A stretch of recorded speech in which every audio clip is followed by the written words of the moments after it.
momento.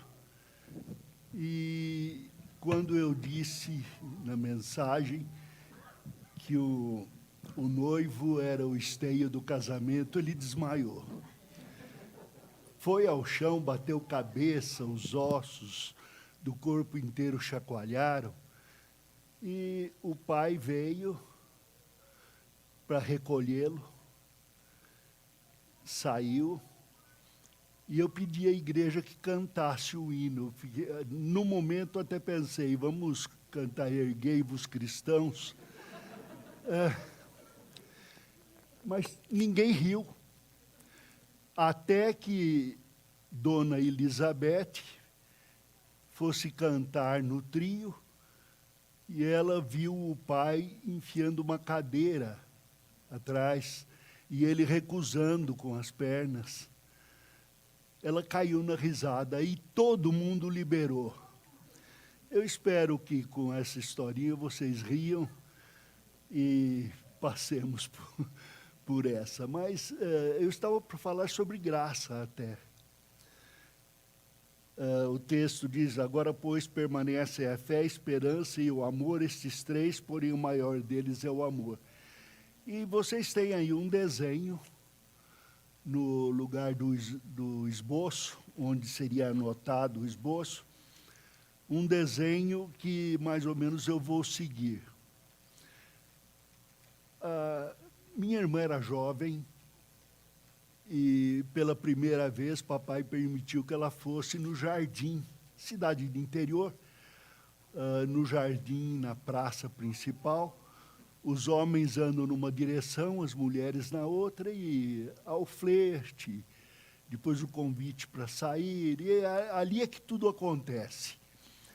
E ela era muito nova, e um rapaz já mais velho veio, eu costumo até brincar que ele vinha com bota de salto carrapeta, não é salto do capeta, salto carrapeta, e andando como quem aprende a andar com os frangos lá em casa, sacudindo o corpo, nós chamávamos de parangolé. E chegou até ela e disse, qual sua graça? Ela olhou para ele e falou, não fiz graça nenhuma. E aí ela percebeu o que tinha feito. Ficou sem graça e saiu correndo, foi para casa.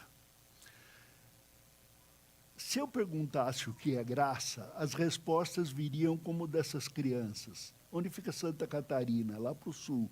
O sul onde é? Para baixo. Deve ser infernal lá para baixo. Mas se eu pergunto o que é graça, vão ficar com milhares de respostas. É porque graça é uma palavra muito grande, o conceito é muito extenso. E as palavras, por natureza, têm um movimento elástico. Palavras podem ser estendidas para encobrir outras palavras, outros conceitos. E graça é uma delas. O rapaz perguntou à minha irmã, qual sua graça? Qual o seu nome? Qual sua identidade? E ela disse, eu não fiz graça nenhuma, não fiz nada engraçado. Por que será que ele foi procurá-la?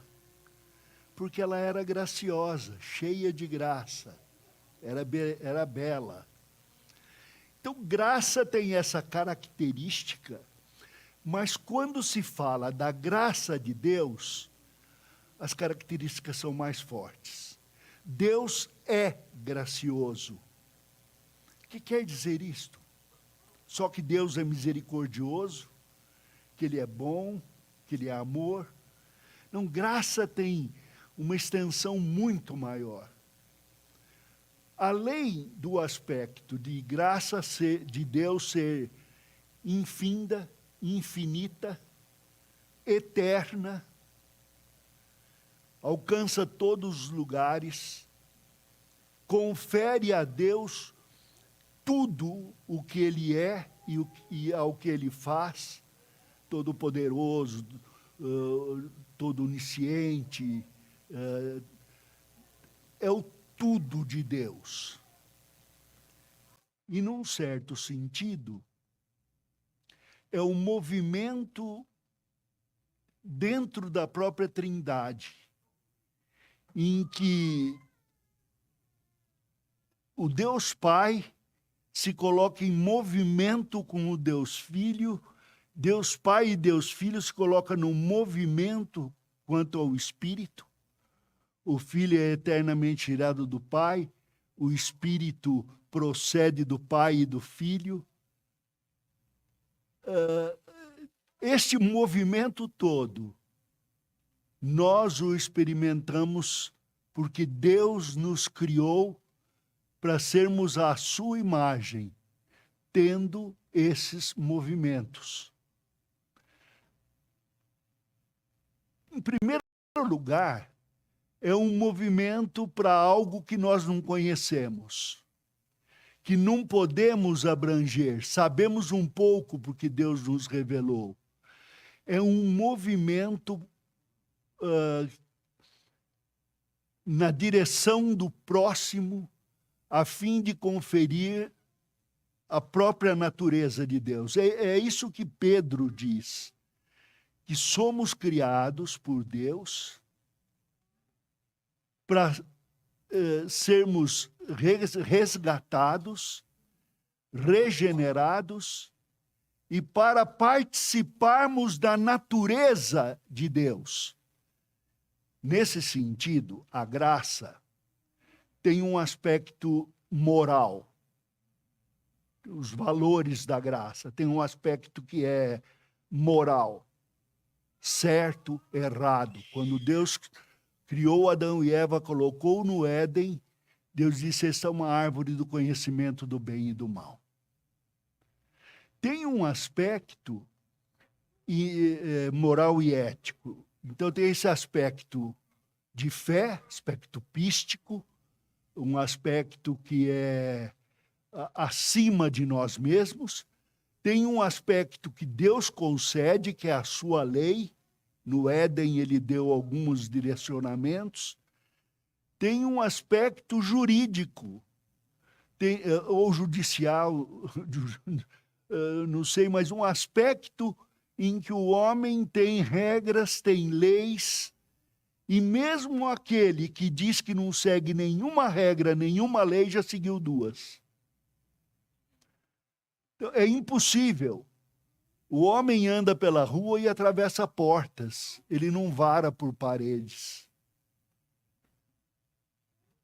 Dois de nós não ocupamos o mesmo lugar no espaço.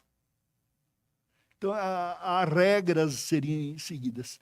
E num outro momento, ou derivando uma da outra, a graça tem um toque de beleza.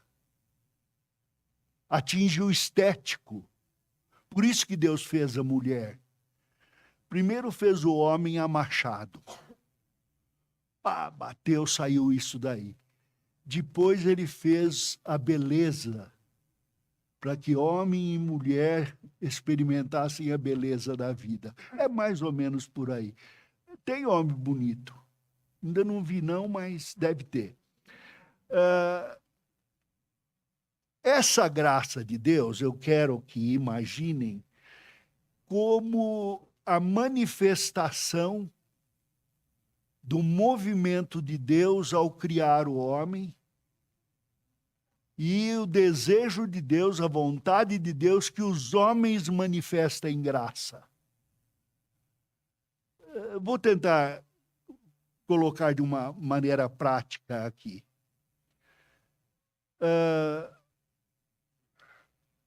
Deus quer que eu me aproxime de você. E nesse exercício de aproximação, nós temos valores morais. Eu posso me aproximar de você e servir a você para o melhor, mas não posso comungar quando moralmente eu estiver em erro ou o irmão estiver em erro. Comungamos para resgatar este aspecto moral. E para isso, nós temos aspectos jurídicos, aspectos de lei. Eu devo tratar o irmão com cuidado, porque o irmão tem o valor que Deus lhe concedeu. E devo tratar do meu problema com cuidado, do seu problema com cuidado, com habilidade, segundo regras que a própria palavra de Deus define. E em tudo isso devo fazê-lo com beleza. É como disse aquele deputado na Assembleia: Sua Excelência é um burro. Tem que tratar como excelência. Depois pode dizer o que for. Não, não é bem assim. É o que já dissemos numa outra mensagem, que devemos sempre tratar com verdade e em amor. Às vezes, amor primeiro, verdade depois. Mas ambos. E aqui, o apóstolo São Paulo chega a uma declaração que pouca gente entende, que é difícil de entender, mas que a carta sendo estudada fica fácil. Paulo estava em contato com os coríntios e recebia notícia de lá de muita coisa boa e de muita avacalhação, igualzinho a gente. Quando vocês forem em casa, avisa primeiro para não me pegarem em apuros, como Paulo pegou o pessoal aqui dos coríntios. Mas eles estavam discutindo, e à primeira vista parecia que estavam discutindo teologia. Não, o melhor é o saber, o conhecimento. Não, melhor é a gente executar. Sem prática não vai. O outro dizia, não, eu quero é mandar, eu quero é poder. Esse argumento todo escondia outros problemas. E quando Paulo disse, o problema, Jesus Cristo é sabedoria e poder. Então, entre nós não há discussão sobre sabedoria concede poder, e o poder tem que ser exercido com sabedoria. Jesus é o único que pode nos conceder isso. Quando vivemos a vida dele, ele vive a nossa. Aí alguém coçou a cabeça porque queria continuar a discussão e disse, o problema não é esse. É que tem uma imoralidade tal que tem até filho adotivo que está querendo dormir com a mãe. Igual Freud, né? Complexo de Édipo e tal. Eu sigo isso para trazer coisa moderna. O problema desta imoralidade escondia uma discussão teológica. Quando Paulo respondeu, olha, disciplinem o pecador, se ele se arrepender, aceite de volta com mais amor. Quem mais perdoou, mais amou. Para que ele não se desencoraje. Também, se não quiser viver em pecado, afasta da comunhão. Não trate como irmão. Quando ele fez esta declaração, é o ponto jurídico ali da questão, para manter a beleza do amor da igreja, apareceu outra questão. Aí Paulo vai... É que tem casamento muito feio lá. Tem gente procedendo de uma maneira no lar, filhos com problema. Paulo tratou, casamento é santo, existem regras para o casamento, marido e mulher devem conceder o que é do casamento um ao outro, os filhos devem ser criados com disciplina. Quando tudo vai sendo resolvido, o outro fala, né, que esse pessoal é glutão mesmo, é bêbado. Vai para a ceia, alguém disse, um purista, disse que esse vinho da ceia devia ser diluído 1 copo de vinho para 16 de água. Aí Paulo diz que o pessoal ficava bêbado, vai ver que tomava 2 barris e não era bebedeira. É mesmo muita água. Eles estavam bebendo, comendo em demasia. Paulo argumentou tudo. No final, Paulo diz, escuta, todas as discussões, tudo que vocês estão discutindo, deve ser tratado com amor, o amor de Deus. Não tem esses problemas. Não é que eles não são reais, que não existam. É que o problema tem solução no amor de Deus. Foi resolvido na cruz do Calvário, porque Deus amou o mundo de tal maneira que deu seu Filho para o que todo aquele que nele crê não pereça, mas tenha a vida eterna. E se somos regenerados, somos novas criaturas, e então não há problema que não seja humano, nem problema que não possamos enfrentar. E não há divisão entre nós, porque sempre pode haver a confissão do pecado e o perdão devido por causa do preço pago por Jesus. Nós não perdoamos porque queremos, perdoamos porque o Senhor pagou o preço e nos perdoou. Assim devemos perdoar uns aos outros. Então, o problema seria dissolvido aí. Chega num momento, Paulo diz, vocês não conhecem vocês mesmos, não conhecem uns aos outros, e desconhecendo a palavra de Deus, desconhecendo a comunhão com Deus, desconhecendo a paz de Cristo e a comunhão e a paz entre os irmãos, vocês acabam vazios, iguais os não regenerados. Daí ele faz o poema maior de amor que já foi conhecido, 1 Coríntios 13. E neste texto ele diz, então, capítulo 13, versículo 13, agora, pois, permanecem fé, esperança e amor. O que resta de tudo é fé, esperança e amor. Se vocês vão tratar de um problema, decidir um problema teológico, um problema relacional, qualquer que seja o aspecto, ele diz, permanece em fé, esperança ou amor. É assim que se resolve. Em primeiro lugar, vamos entender. A fé é um movimento para cima.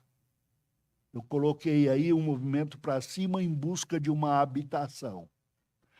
A fé é a visão que temos do transcendente. É a certeza daquilo que não vemos, mas que nos foi revelado, nos foi falado.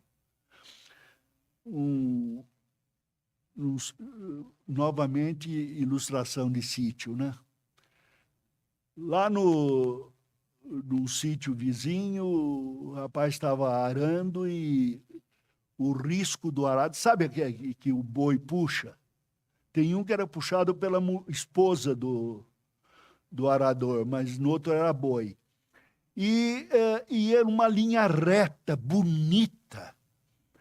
A leira era bem formada, o sulco bem formado.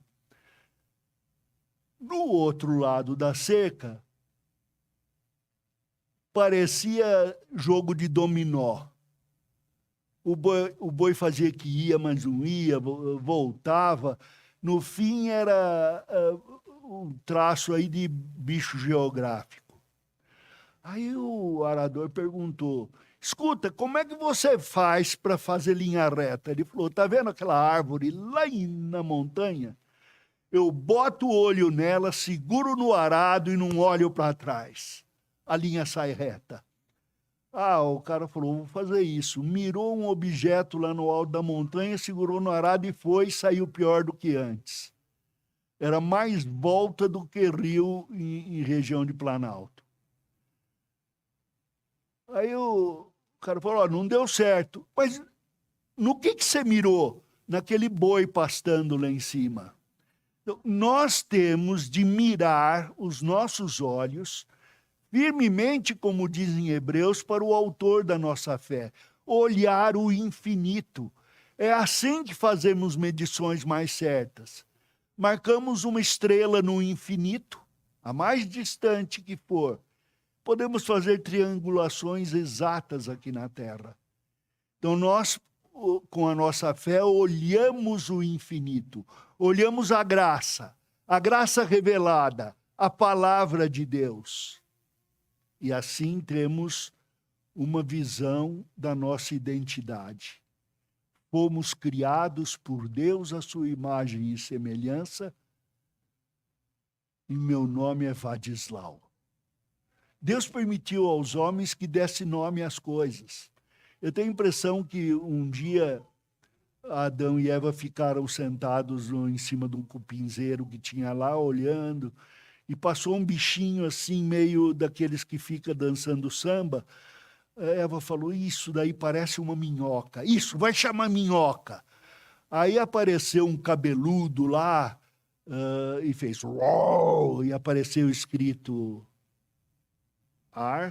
Gratia Arts, né?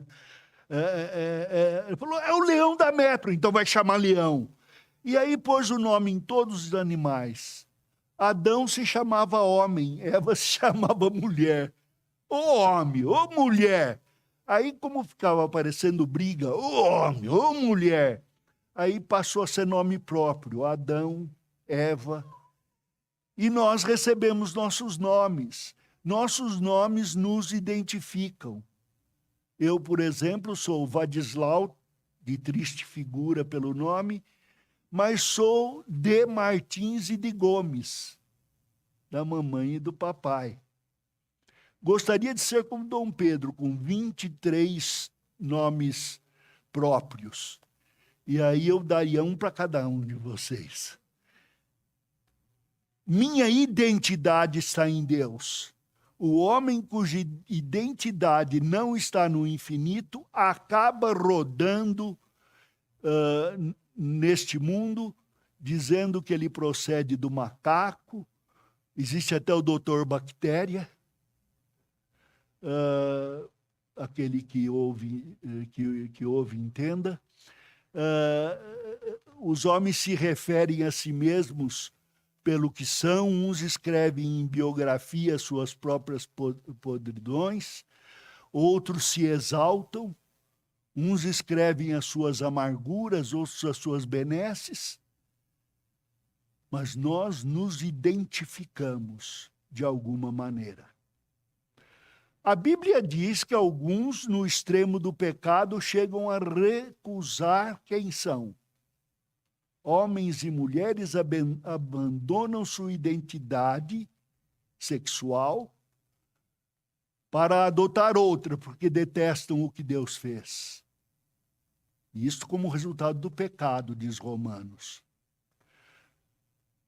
Outra coisa que nós procuramos é habitar de uma maneira mais permanente. Procuramos permanência. Eu até comentei com a Beth, Davi sugeriu há uns anos, pai, você não gostaria de morar na África? Na África do Sul tem um local com casas de madeira, de toras de madeira, muito bem construídos.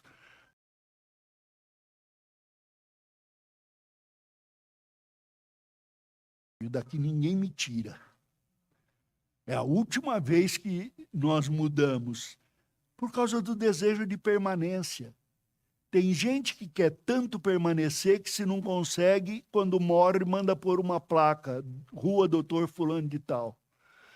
É o desejo de permanecer, eu quero ficar, eu quero que você se lembre de mim. Tristemente, para os velhos, olha que eu vou contar.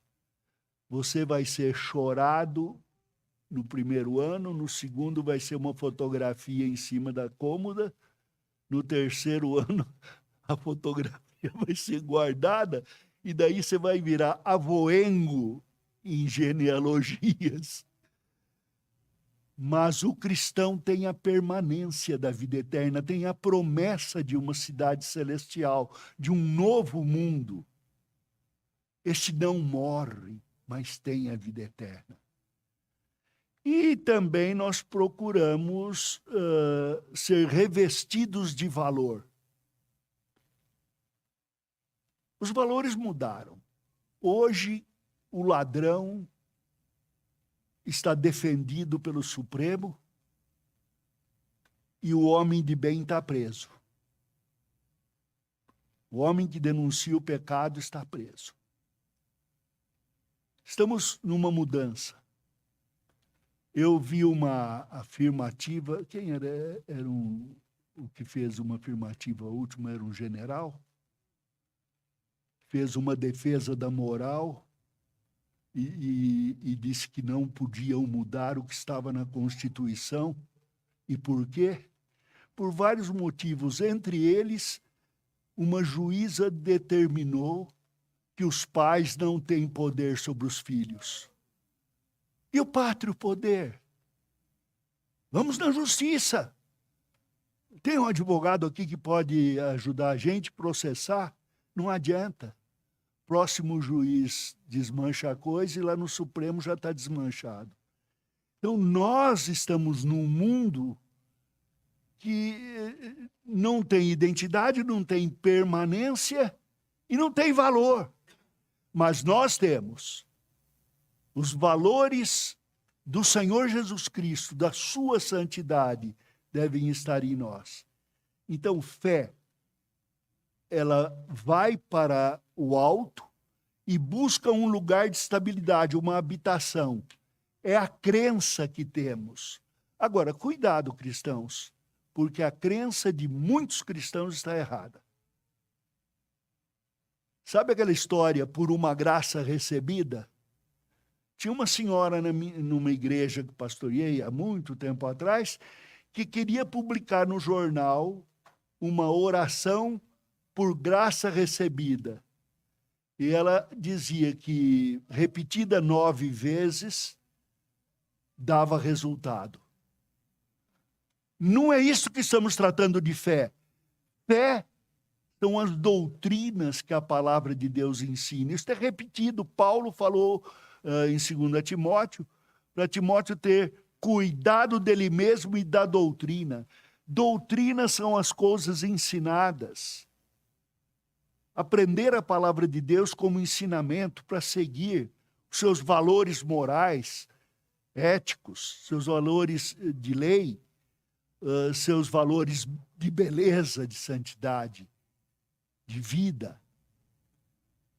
Então, fé é um movimento para cima e você é identificado pela fé que tem. Diga no que você crê, eu digo quem você é. E crendo em todas as coisas que Cristo disse, seremos como Cristo. O segundo movimento é o movimento da esperança. Eu creio que o mundo seja de uma maneira. E tenho esperança que o mundo me responda da maneira como eu creio. Eu creio que o mundo foi criado por Deus bom e que se tornou decaído por causa do pecado. Então eu viso o bem, mas sei da existência do mal. E com sabedoria procedo com o bem, recuso o mal e tenho de conviver com os ataques do maligno, sob a proteção daquele que é maior do que o maligno e que vence todas as coisas. Então eu tenho que crer da maneira certa, mas a esperança, ela desperta a nossa imaginação. Eu até procurei uma palavra parecida, pistes, estro e gesto. Estro é imaginação criativa. Eu olho o mundo e imagino que o mundo seja segundo eu creio. Por exemplo, eu olho para você e vejo em você uma amiga de há mais de 35 anos, 40. Aí é que está, tem que agir com amor, não posso revelar a sua idade. E daí você me apresenta seu marido. E como eu a amo, tenho de amar seu marido. E como eu a conheço, tenho de conhecê-lo. E isto aproxima a gente. E com todos a gente vai tendo esta relação de imaginar quem sejam. Eu tenho uma noção na minha mente de como o cristão deve proceder e de como o não regenerado deve proceder. Assim, eu devo amar a todos, até o inimigo. Mas eu não posso esperar do não regenerado a mesma coisa que eu espero do regenerado. Eu não posso esperar perdão para quem nunca foi perdoado, de quem nunca foi perdoado. Eu não posso esperar valores cristãos de quem não é cristão. E não me assusto quando o incrédulo age como incrédulo. A minha imaginação do mundo é feita pela minha crença. É claro que eu tenho certa elasticidade aí. Quando Deus mandou construir o tabernáculo, ele mandou fazer colunas, e a coluna tinha romãs no alto. E Deus disse, a cor das romãs cada um escolhe. Tem lá dourada, romã vermelha, romã verde. Só não tem de arco-íris. Não, mas tem, porque arco-íris é da palavra de Deus, né? A arte criativa é uma participação na criação de Deus. Que o homem sem Deus tenta e não consegue, só deprava. É o caminho de Caim. Caim disse, eu tenho medo de que todo mundo vai querer me matar. Porque eu sinto culpa porque matei o meu irmão. Mas eu vou sair por aí fundando cidade e vou dar... meus filhos vão fazer música, vão... instrumentos musicais, vão fazer instrumentos de trabalho e artes de guerra. E o resultado que algumas gerações depois, o que venceu foram os instrumentos de guerra. Os homens mais poderosos e violentos vieram dele.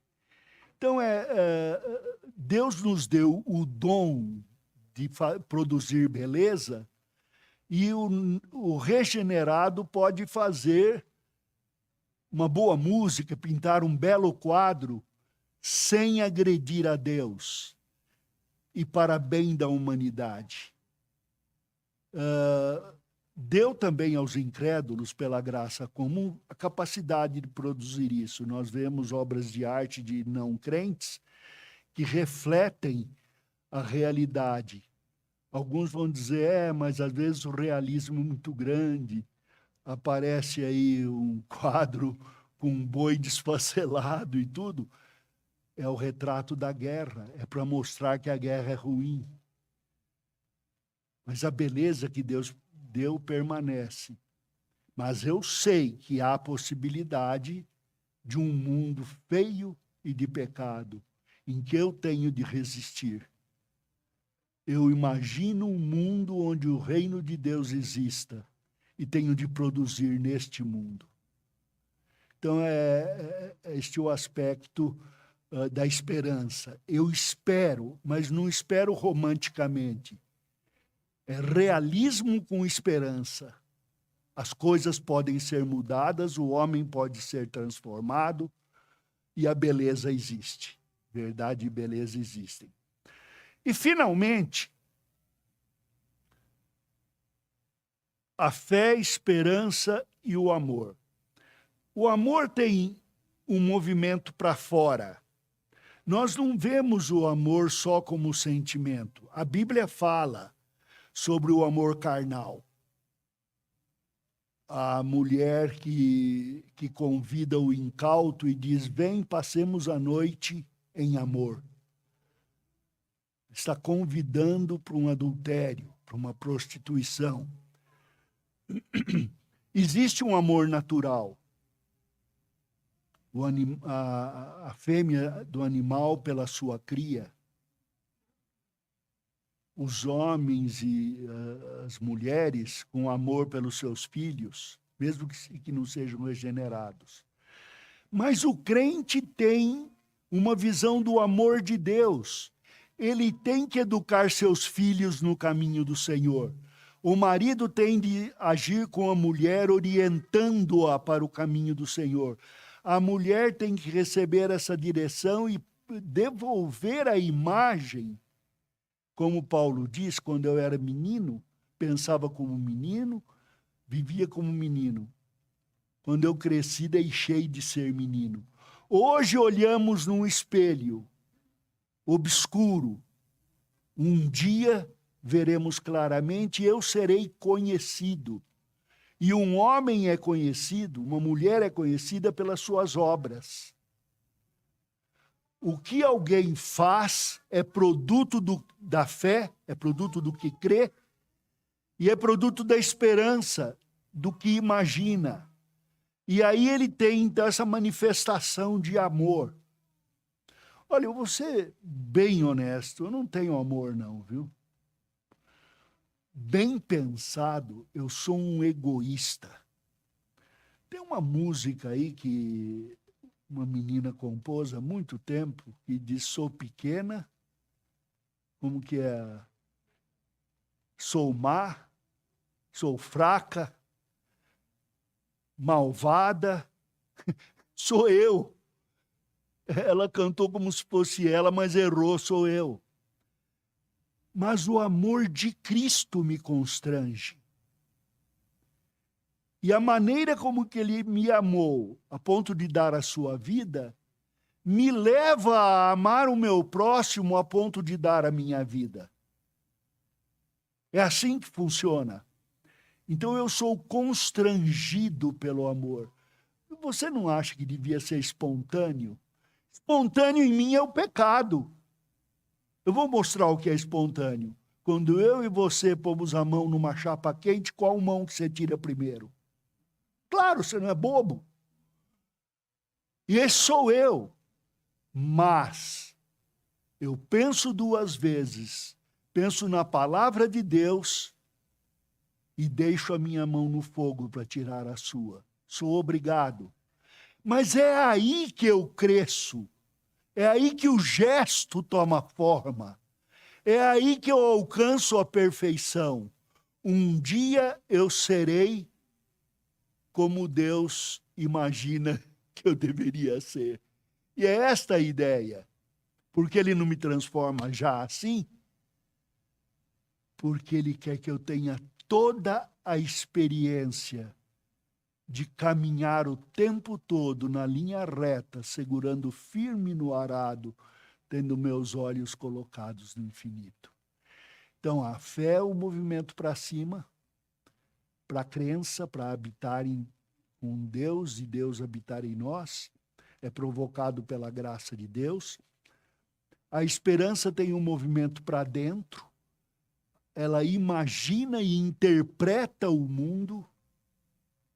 A interpretação faz parte desta imaginação, e assim ela espera que o mundo corresponda a essa realidade criada por Deus. É necessário que o homem creia que Deus existe, que se torna galardoador dos que o buscam. É necessário que creia que Deus é o Criador. E então, a crença e a fé acabam no gesto, no amor.